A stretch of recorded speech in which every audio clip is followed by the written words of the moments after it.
तो भाई राम राम सारे ने, जैसे कि आपको पता है कि हमने भाई एग्रीकल्चर से रिलेटेड वीडियो बनानी स्टार्ट कर दी है। तो ये पार्ट 4 रहने वाला है और पार्ट 4 में हम 30 क्वेश्चन के करीब लेंगे। अगर हो सका तो 20 क्वेश्चन भी रख लेंगे अगर ज़्यादा टाइम लगेगा। मैं क्योंकि इन क्वेश्चनों को आज मैं फुल डिस्क्राइब करूँगा, एक क्वेश्चन की बिल्कुल जन्म कुंडली निकाल कर फिर अगले क्वेश्चन पर चलेंगे। तो हम पहले क्वेश्चन पर आ जाते हैं। हरियाणा का कौन सा जिला कॉटन बेल्ट ऑफ हरियाणा कहलाता है? करनाल, सिरसा, पानीपत, झज्जर। तो इसका आंसर रहने वाला है जी सिरसा। सिरसा हरियाणा का सबसे बड़ा कपास उत्पादक जिला है, जहां जलवायु और मिट्टी कपास की खेती के लिए अत्यंत उपयुक्त है। कपास को व्हाइट गोल्ड या सफेद सोना भी कहा जाता है और किसानों को यह अच्छा लाभ दिलाता है। ठीक है।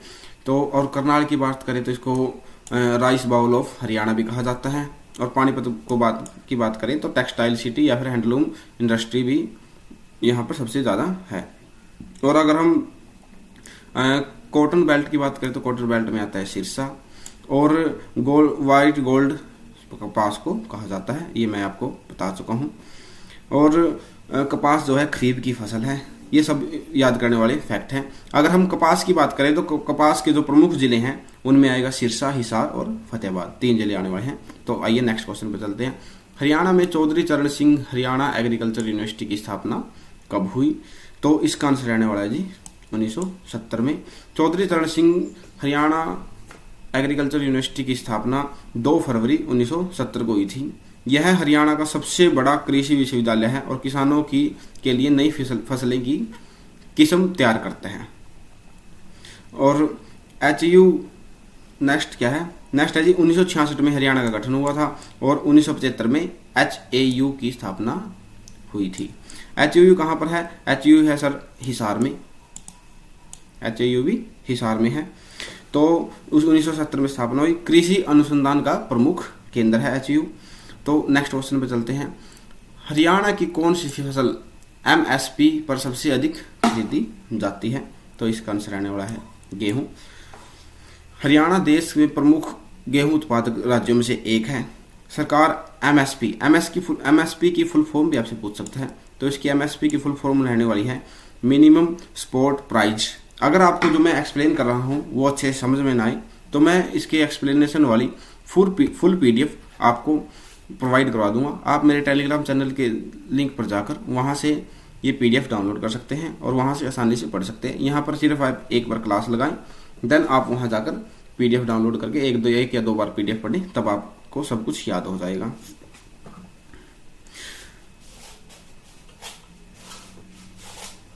MSP पर बाजरा भी खरीदा जाता है और जो गन्ना है वो FRP या SAP प्रणाली से जुड़ा हुआ है। चना दलहनी फसल आता है। दलहनी ये भी पूछा जाता है दलहनी फसल कौन सी है? तो इसमें चना दलहनी फसल है और इसकी खरीद सीमित होती है। जो गेहूं है ये रबी की प्रमुख फसल है और हरित क्रांति में सबसे ज़्यादा लाभ भी गेहूं को हुआ था। इसकी कटाई जो है मार्च अप्रैल में की जाती है। ये इसके रिलेटेड जो मेन फैक्ट्स थे वो मैं आपके सामने रख दी हैं। मेरी फसल मेरा ब्यौरा पोर्टल का मुख्य उद्देश्य क्या है? फसल पंजीकरण, बिजली बिल, राशन कार्ड या फिर पेंशन। तो इसका आंसर आएगा जी फसल पंजीकरण। इस पोर्टल पर किसान अपनी फसल का ऑनलाइन पंजीकरण करते हैं ताकि उन्हें सरकारी योजनाओं, बीमा और मुआवजा का लाभ मिल सके। तो राशन कार्ड की बात करें तो ये आता है जी खाद्य आपूर्ति विभाग के अंतर्गत आता है ये। और पेंशन की बात करें तो ये आता है जी सामाजिक न्याय विभाग के अंतर्गत। बिजली बिल बिजली विभाग के अंतर्गत आता है। ये भी क्वेश्चन पूछ लिए जाते हैं कि राशन कार्ड जो है कौन से विभाग के अंतर्गत आता है? तो ये खाद्य आपूर्ति विभाग के अंदर आता है। और पेंशन किसके अंतर्गत आता है? ये क्वेश्चन कई बार पहले भी पूछा जा चुका है। सामाजिक न्याय विभाग के अंतर्गत आता है। क्वेश्चन नंबर 5 पर आ जाते हैं हम। हरियाणा की कृषि मीडिया का संचालन मुख्य रूप से कौन करता है? HPSC, HAU, HSAMB या HSSC। तो इसका आंसर रहने वाला है जी C, HSAMB। राज्य की कृषि मीडिया के विभाग विकास और संचालन का कार्य करता है ये। Haryana state agriculture marketing board इसका फुल फॉर्म होने वाली है। और मंडी विकास संस्थान क्वेश्चन नंबर 6 पे आ जाते हैं जी। HSAMB का पूरा नाम क्या है, जो मैं आपको बता चुका हूँ, Haryana state agriculture marketing board इसका नाम होने वाला है। ऑप्शन ए बिल्कुल सही आंसर होगा आपका। सूरजमुखी मुख्य रूप से किस श्रेणी की फसल है, और दलहनी, तिलहन या फिर नकदी फसल या फिर रेशा फसल। तो इसका आंसर बना है तिलहन फसल होती है। सूरजमुखी के बीजों से तेल प्राप्त होता है, इसलिए इसे तिलहनी फसल कहा जाता है। दलहन फसल वो होती है जैसे चना हो गया, जो अरहर हो गया। नकदी फसल हो गया जी कपास और चना। रेशा फसल होती है जो कपास और जूट होता है जी। और तिलहन फसलों में सरसों, सूरजमुखी और मूंगफली आता है, जिनसे हम तेल निकालते हैं, उनको तिलहनी फसल कहते हैं। हरियाणा में सबसे प्रमुख कृषि योग्य भूमि का सबसे बड़ा हिस्सा किस उपयोग में किया जाता है?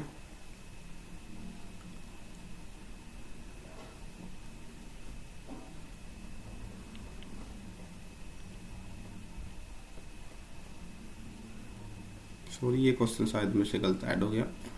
ये 9th नंबर क्वेश्चन पे आ जाते हैं, मैं बाद में इसके बारे में बताऊंगा। हरियाणा में सबसे अधिक भूजल दोहन की समस्या किस कारण होती है? तो इसका आंसर रहने वाला है जी धान की खेती, कपास की खेती, चाय की खेती या फिर रबड़ की खेती। तो इसका आंसर रहने वाला है जी धान की खेती। धान की खेती में अत्यधिक पानी की आवश्यकता होती है। लगातार धान की खेती के कारण भूजल स्तर तेजी से गिर रहा है, इसलिए सरकार भी कई बार योजनाएं लेके आती है, जो दूसरी फसलें बोएगा उनको स्कीमों के तहत पैसे दिए जाते हैं। कपास में कम पानी लगता है, चाय तो और बाजरे में भी कम पानी लगता है, चना में भी कम पानी लगता है। ये चाय में बहुत कम, चाय जो है हरियाणा में नहीं होती, ये असम साइड होती है। रबड़ भी नहीं होती। फसल अवशेष प्रबंधन किस समस्या से जुड़ा हुआ है? पराली, सूखा, बाढ़ या फिर टिड्डी। तो ये जुड़ा हुआ है जी पराली से। फसल अवशेष प्रबंधन, फसल कटाई के बाद खेत में बचा हुआ हिस्सा पराली कहलाता है। इसे जलाने वाले से वायु प्रदूषण होता है।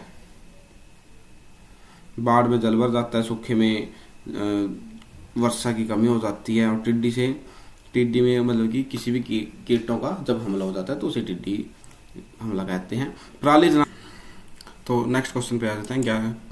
11वां नंबर क्वेश्चन पे आप आ चुके हैं। पराली जलाने के लिए सबसे अधिक किस पर प्रभाव पड़ता है? तो इसका प्रभाव पड़ता है जी वायु की गुणवत्ता पर। हाँ, वायु की गुणवत्ता पर प्रभाव पड़ता है जी। पराली जलाने से बड़ी मात्रा में धुआं निकलता है। धुआं में कार्बन डाइऑक्साइड, कार्बन मोनोऑक्साइड और सूक्ष्म कण PM 2.5 वातावरण में फैलते हैं। इससे वायु प्रदूषण होता है और सांस संबंधी बीमारियां होती है। दिल्ली NCR में सर्दियों के दौरान प्रदूषण बढ़ने के कारण एक प्रमुख कारण है जो पराली है। जो दिल्ली का अपना NCR का इलाका है, उसमें प्रदूषण बढ़ने का कारण पराली को ही माना गया है। तो नेक्स्ट क्वेश्चन पर आ जाते हैं जी। नेक्स्ट क्वेश्चन है जी, हरियाणा में मृदा स्वास्थ्य सुधारने के लिए कौन सी फसल उपयोगी मानी जाती है? दलहन, धान, कपास या फिर गन्ना। तो इसका आंसर रहने वाला है जी दलहन। दलहन फसल को ही सबसे ज़्यादा मृदा सुधारने वाली फसल माना जाता है। जैसे कि चना, मूंग, उड़द, अरहर मिट्टी की गुणवत्ता बढ़ाती है। इससे जड़ों में राइजोबियम जीवाणु पाए जाते हैं, जो वायुमंडल की नाइट्रोजन को मिट्टी में स्थिर करते हैं। नेक्स्ट क्वेश्चन पर आ जाते हैं। दलहनी फसलें मिट्टी के लिए किस तत्व की मात्रा बढ़ाती हैं? यह मैंने आपको बता दिया जी, नाइट्रोजन की बढ़ाती हैं। राइजोबियम जीवाणु दलहनी पौधों की जड़ों में गांठें बनाते हैं, जिस नाइट्रोजन पौधों के उपयोग योग्य रूप में बदलते हैं। हरियाणा में बाजरा किस जिले में विशेष रूप से प्रसिद्ध है? तो इसका क्वेश्चन आने वाला है जी, इसका आंसर महेंद्रगढ़, पंचकुला, करनाल या फिर अम्बाड़ा। तो इसका आंसर रहने वाला है महेंद्रगढ़, बिल्कुल सही। महेंद्रगढ़, रेवाड़ी और भिवानी क्षेत्रों में कम वर्षा होती है। बाजरा कम पानी में अच्छी उपज देता है, इसलिए इन क्षेत्रों में इसका उत्पादन अधिक होता है। जो पंचकुला है ये पहाड़ी क्षेत्र हो गया, और अम्बाड़ा में मिश्रित खेती होती है जी, और करनाल में बासमती चावल और गेहूं के लिए प्रसिद्ध है ये।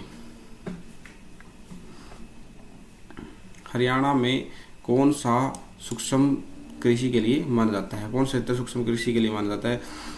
ये दक्षिण पश्चिम हरियाणा, यमुनानगर, या फिर पंचकुला, या फिर करनाल। तो इसका आंसर आने वाला है दक्षिण पश्चिमी हरियाणा। दक्षिण पश्चिमी हरियाणा में वर्षा कम होती है, इसलिए यहाँ बाजरा, सरसों, ज्वार जैसे कम पानी वाली फसलें उगाई जाती है। यमुनानगर में सबसे ज़्यादा वर्षा होती है, छछरौली के अंदर। पंचकुला शिवालिक क्षेत्र हो गया, करनाल में सिंचित क्षेत्र है जी ये।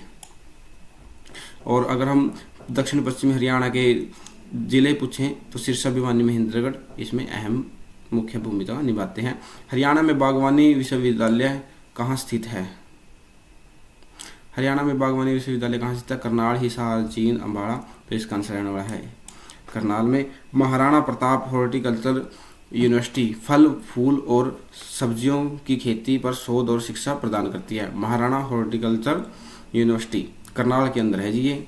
और फल, फूल और सब्जियों के ऊपर शोध और शिक्षा प्रदान करती है। और हिसार में HU है। जींद को कृषि जिला कहा जाता है जी। अम्बाड़ा बागवानी विश्वविद्यालय नहीं है, कोई भी अम्बाड़ा के अंदर कोई भी बागवानी विश्वविद्यालय नहीं है। नेक्स्ट क्वेश्चन पे आ जाते हैं, फ्लोरिकल्चर का संबंध किससे है? फ्लोरिकल्चर फूलों की खेती से संबंध होता है। गुलाब, गेंदा, ग्लेडियोस और कॉर्नेस इसके उदाहरण हैं। और फलों की खेती को कहते हैं जी, फलों की खेती कहते हैं पोमोलॉजी। और मछली की खेती कहते हैं पिसिकल्चर। और रेशम उत्पादन को कहते हैं सेरिकल्चर। ये भी इंपॉर्टेंट हो जाते हैं, याद करने लायक। नेक्स्ट क्वेश्चन पे आ जाते हैं, हरियाणा में किस फसल के लिए पानी की सबसे अधिक आवश्यकता होती है? तो इसका आंसर रहने वाला है जी धान, बाजरा, चना या फिर सरसों। तो इसका आंसर रहने वाला है धान। बिल्कुल, धान की खेती में लगातार पानी की आवश्यकता होती है, इसलिए भू स्तर भी नीचे गिरता जा रहा है। सरकार की बहुत सारी योजनाएं भी चल रही हैं ताकि धान की खेती को कम करके और अदरक खेती करे किसान। कृषि में जीरो टाइलेज का उद्देश्य क्या है? बिना जुताई खेती, बिना सिंचाई खेती, बिना बीज खेती या बिना खाद खेती। तो इसका आंसर है जी बिना जुताई की खेती। इस तकनीक में खेत की जुताई किए बिना सीधे बीज बो दिए जाते हैं और इससे डीजल, समय और परिश्रम सब बचता है। तो नेक्स्ट 20वें क्वेश्चन पर आ चुके हैं जी हम। हरियाणा में कृषि यंत्रीकरण का स्तर भारत में कैसा है? ये है जी उच्च।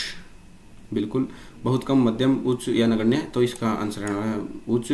Haryana tractor, harvester, seed drill और आधुनिक कृषि मशीनों के उपयोग में देश में सबसे अग्रणी राज्यों में से एक है। कृषि यंत्रीकरण से उत्पादन बढ़ता है और श्रम लागत कम आती है, तो मेहनत कम करनी पड़ती है, काम ज़्यादा हो जाता है इससे। तो नेक्स्ट क्वेश्चन पर आ जाते हैं। नेक्स्ट क्वेश्चन जी 21।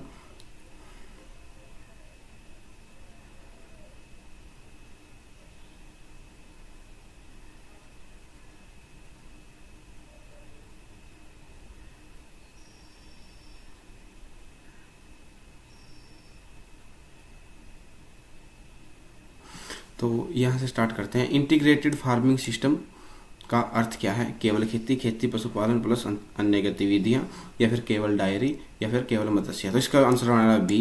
इंटीग्रेटेड खेती होता है जिसमें कई खेतियाँ एक साथ शामिल करके की जाती है, जैसे खेती भी कर ली, पशुपालन भी कर लिया और साथ में अन्य गतिविधियाँ भी की जा रही हैं, जिसमें किसान केवल फसल उत्पादन पर निर्भर नहीं रहता बल्कि खेती के साथ साथ पशुपालन, डेयरी, मुर्गी पालन, मत्स्य पालन, मधुमक्खी पालन आदि अन्य गतिविधियां भी करता है। इसमें किसान की आय के कई स्रोत बढ़ जाते हैं और जोखिम कम हो जाता है। यदि एक फसल खराब भी हो जाए तो अन्य गतिविधियों से आय आती रहती है।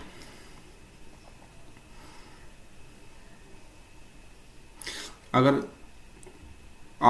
इसकी फुल फॉर्म भी कई बार पूछ लेता है कि IFS का फुल फॉर्म क्या है, इंटीग्रेटेड फार्मिंग सिस्टम, ये सीधे सीधे भी पूछी जा सकती है। तो नेक्स्ट क्वेश्चन पर आ जाते हैं 22।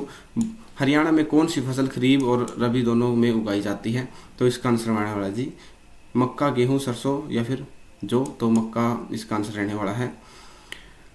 जो ये तीनों बाकी फसल दी गई हैं ये सब रबी की फसल है, तो ये आप यह भी याद कर सकते हैं कि रबी की फसल ही है ये। और ये जो मक्का है जो दोनों रबी और खरीफ दोनों फसलों में उगाया जाता है।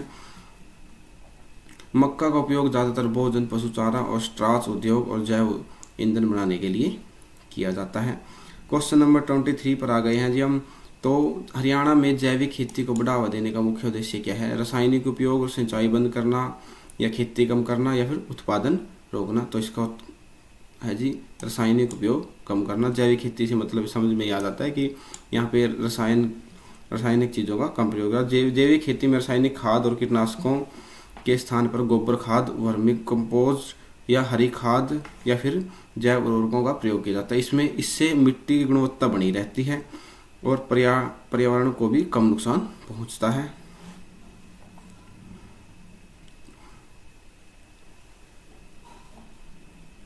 और जो वर्मी कंपोस्ट होता है इसे केचुआ खाद भी कहा जाता है। ई नेम का पूरा नाम क्या है? इसका नाम रहने वाला है जी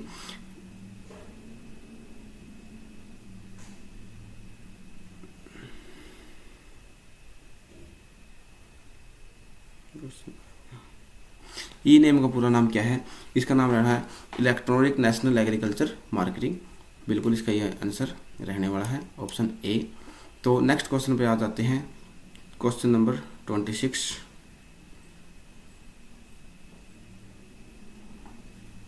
और 26 क्वेश्चन पे आ जाते हैं। हरियाणा में किस फसल को गरीब का अनाज कहा जाता है? बाजरा को, बासमती को, कपास को, या फिर गन्ने को। तो इसका आंसर है जी बाजरे को गरीबों का अनाज कहा जाता है। बाजरा पौष्टिक, सस्ता और कम पानी में उगने वाला अनाज है। इसमें आयरन, कैल्शियम और फाइबर भरपूर मात्रा में पाया जाता है। हरियाणा भारत में प्रमुख बाजार उत्पादक राज्यों में शामिल है। ये नेक्स्ट क्वेश्चन पे आ जाते हैं। हरियाणा में फसल विविधीकरण की आवश्यकता क्यों है? भूजल बचाने के लिए, खेती बंद करने के लिए, वर्षा बंद बढ़ाने के लिए, या फिर जनसंख्या घटाने के लिए। तो आंसर रहने वाला है जी भूजल को बचाने के लिए। हरियाणा में लगातार गेहूं दान चक्र अपनाने से भूजल स्तर बहुत जल्दी से नीचे जा रहा है। इसलिए सरकार ने फसल विविधीकरण का गुजारिश किया ताकि लोग मक्का, दलहन, तिलहन या बागवानी फसलों की तरफ ज़्यादा ध्यान दें। इसके लिए सरकार सब्सिडी भी देती है जो ये खेती करता है। हरियाणा में मोटे अनाज में कौन सी फसल शामिल है? बाजरा, धान, गेहूं या फिर कपास। तो इसका आंसर है बाजरा। मोटे अनाज वे होते हैं जो कम पानी में उगते हैं और अत्यधिक पौष्टिक होते हैं, उनको ही मोटा अनाज कहा जाता है। तो नेक्स्ट क्वेश्चन पे आ जाते हैं। अंतर्राष्ट्रीय मिलेट वर्ष के कारण हरियाणा में किस फसल पर विशेष ध्यान बढ़ा है? तो मिलेट ईयर के कारण हरियाणा में किस फसल पर सबसे ज़्यादा ध्यान बढ़ा है? बाजरा, धान, गन्ना, कपास। तो इसका आंसर भी बाजरा ही रहने वाला है। संयुक्त राष्ट्र वर्ष 2023 में इंटरनेशनल ईयर ऑफ मिल्स घोषित किया था। भारत ने इस प्रस्ताव को आगे बढ़ाने में महत्वपूर्ण भूमिका निभाई है और हरियाणा में बाजरा उत्पादन को विशेष प्रोत्साहन भी मिला है। क्वेश्चन नंबर लास्ट पर आ जाते हैं। Question number 30। हरियाणा पुलिस परीक्षा एग्रीकल्चर में सबसे अधिक पूछे जाने वाले। तो आज के लिए इतना ही रखते हैं। ये क्वेश्चन नंबर 30 हर बार ऐसे ही ऐड हो जाता है। तो थैंक यू, धन्यवाद आपका। अगर आप इसकी PDF पाना चाहते हैं तो टेलीग्राम चैनल से इसकी PDF भी ले सकते हैं, और अगर आप इसके साथ साथ मेरे व्हाट्सएप चैनल के लिंक से भी जुड़ सकते हैं। वहाँ पर मैं समय समय पर सारी अपडेट डालता रहता हूँ। और अगर आप चाहो तो अपने YouTube चैनल से भी जुड़े रह सकते हैं। थैंक यू, धन्यवाद। जय हिंद, जय भारत।